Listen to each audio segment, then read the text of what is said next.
എല്ലാവർക്കും മല്ലു ഡീപ് ഡൈവിന്റെ പുതിയൊരു വീഡിയോയിലേക്ക് സ്വാഗതം. ഏറ്റവും പുതിയ ന്യൂസ് അപ്ഡേറ്റ്സിനായി മറക്കാതെ ഈ ചാനൽ സബ്സ്ക്രൈബ് ചെയ്യുക. സോഷ്യൽ മീഡിയ റീൽസ് താരങ്ങളായിരുന്നു ഹിമയും സുമിത്തും. മിനി സ്ക്രീനിലെ റിയാലിറ്റി ഷോയിലൂടെ എത്തി പ്രേക്ഷകർക്ക് ഏറെ പ്രിയങ്കരായി മാറിയ ദമ്പതികൾ.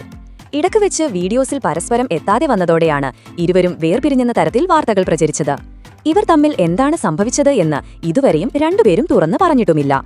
സോഷ്യൽ മീഡിയയിൽ സജീവമായ ഇരുവരെയും ഒന്നിച്ചു കാണാതായതോടെയാണ് ചർച്ചകൾ സജീവമായത്. എന്നാൽ കഴിഞ്ഞ 3 വർഷമായി ഇരുവരും പിരിഞ്ഞാണ് താമസിക്കുന്നത്. ഇരുവരും ഇപ്പോൾ ലീഗലി ഡിവോഴ്സായി കഴിഞ്ഞു. മിനി സ്ക്രീനിൽ നിന്നും ബിഗ് സ്ക്രീനിൽ സജീവമായി ഇപ്പോൾ സുമിത്. അഭിനയത്തോടുള്ള പാഷൻ കൊണ്ടാകണം അദ്ദേഹം വിദേശ രാജ്യത്തെ ജോലി തന്നെ രാജിവെച്ചിട്ട് ഇവിടെ സജീവമാകുന്നത്. കൂടാതെ തിരക്കുള്ള മോഡലും ഇൻഫ്ലുവൻസറും ഒക്കെയാണ് ഹിമ. ഡിവോഴ്സായി കഴിഞ്ഞെങ്കിലും നെഞ്ചിൽ പച്ചകുത്തിയ ഹിമയുടെ ഫോട്ടോ സുമിത്തിന്റെ നെഞ്ചിൽ ഇപ്പോഴുമുണ്ട്. എന്നാൽ സുമിത് തന്റെ പുതിയ പങ്കാളിയെ കണ്ടെത്തിയെന്നും ഒപ്പമുള്ള ചിത്രങ്ങളും കുറേ നാളുകളായി കാണുന്നു. എന്നാൽ ആ ചിത്രങ്ങൾക്കെല്ലാം താഴെ ഹിമയെയാണ് എല്ലാവരും ഓൾക്കുന്നത്. വേർപിരിഞ്ഞെന്ന് അറിഞ്ഞിട്ടും പിന്നെയും എന്തിനാണ് ഹിമയുടെ കാര്യം തന്നെ പറയുന്നതെന്നെല്ലാം വിമർശിക്കുന്നവരുമുണ്ട്. എന്നാൽ ഇതുവരെയും അതിനൊന്നും സുമിത് പ്രതികരിച്ചിട്ടില്ല. അപ്പോൾ ഇതുപോലത്തെ കൂടുതൽ ന്യൂസ് അപ്ഡേറ്റ്സിനായി ഈ ചാനൽ മറക്കാതെ സബ്സ്ക്രൈബ് ചെയ്യുക.